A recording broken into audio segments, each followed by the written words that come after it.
Welcome back to the Caldwell Account. We have talked a lot about the problems in Greece. Well, problems in a lot of European countries that have unfunded liabilities and debts they can't handle.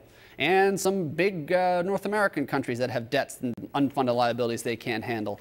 And the problems in Greece, we are beginning to understand, can affect us here in Canada, in the stock market, in all kinds of different ways. And to talk about that, we are joined from Calgary by Professor Frank Atkins. He's from the Department of Economics at the University of Calgary. Thank you, sir, for being with us. It's always a pleasure. Thank you. All right.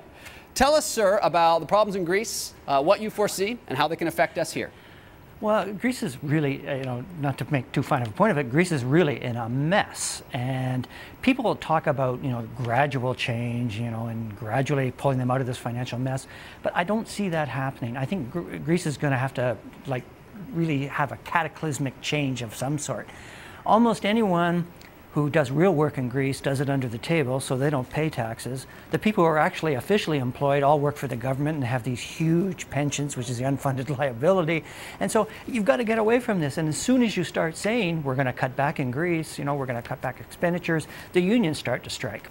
So somehow there's got to be, there's no more gradual for Greece. It's got to hit a wall, and there's got to be big changes. Well, and speaking of hitting a wall, of course, Prime Minister Stephen Harper was there visiting with his counterpart, George Papandreou, and giving him some, tip, not publicly, of course. The Prime Minister Harper was very gracious publicly, but I'm sure he gave him much the same advice you're giving.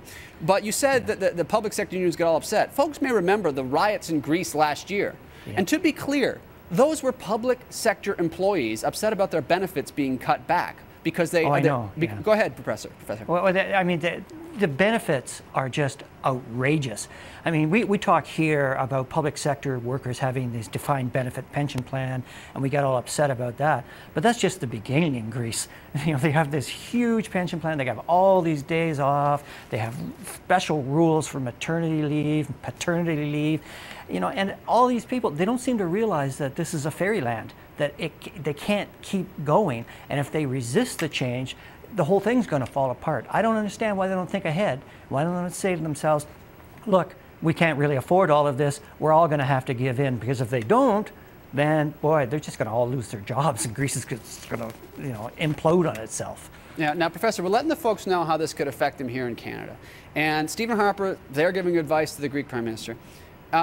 Stephen Harper, though, and we'll get to these specifics in a second, he's got a lot of advantages in dealing with a global downturn that the Prime Minister of Greece doesn't have, and we'll talk about those specifically.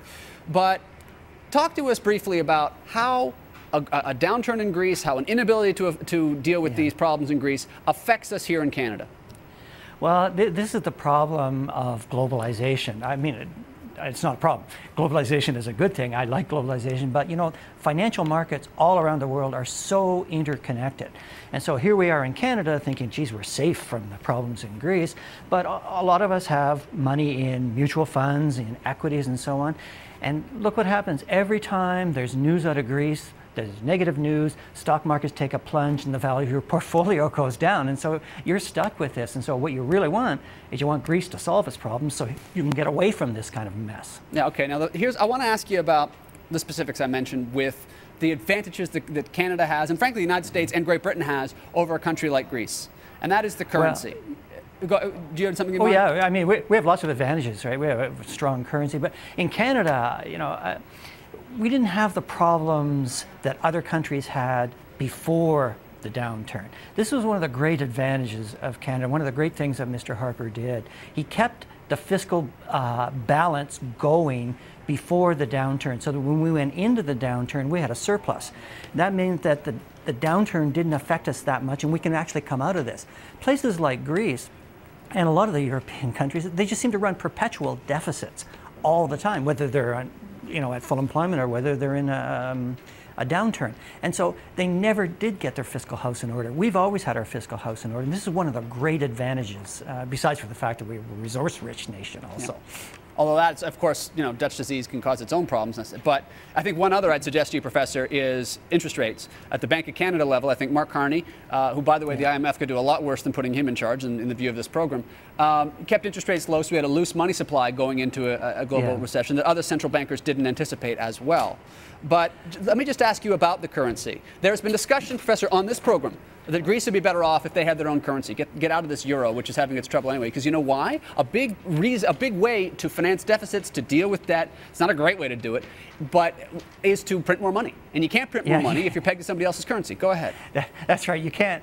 Greece can't monetize its own debt. But you know, monetizing your debt is only a short-term solution, right? It actually is going to get you a long-term pain, because once you start monetizing your debt, all kinds of things happen. Your exchange rate just it'll go, right? You'll get rampant inflation. It's not really a good long-term strategy.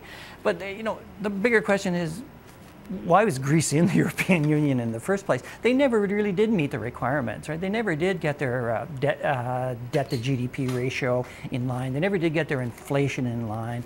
And so they probably don't belong there anyway. Yeah, look, obviously monetizing your debt is lousy, okay? And it creates inflation because, so folks know, the more of dollars that you print, the more that are out there. That means each one is worth a little less. That means stuff is more expensive. Also, your creditors don't like it. I mean, they borrowed from you on a certain basis. You print more dollars, you know, all of a sudden what they borrowed from you is worth less. People don't like it. And you say, of course, you're right, Professor, it's a lousy way to do it. But it sounds like Greece has no good options at this point. And you know, they can either have austerity measures that people riot in the street and burn stuff if they try to put forward, and at least if they could, on a short-term basis, deal with it from a currency perspective, if they controlled their own currency, as Britain with its own problem is able to do, at least they'd have another bad option to get them through this and not completely collapse and not spook investors here in Canada and around the world. No, I don't think that, you know, I can't agree with this. Greece has to deal with the fundamental economic problems that it has. Its economy is just not good, and they have to change the economy. Sure, you can monetize your debt and you get around this crisis here, and then, you know, do something else short term to get around another little crisis. All you're doing is lurching sideways in all of this, and Greece will continue to lurch sideways with all these sort of stopgap solutions until it actually deals with its fundamental problem.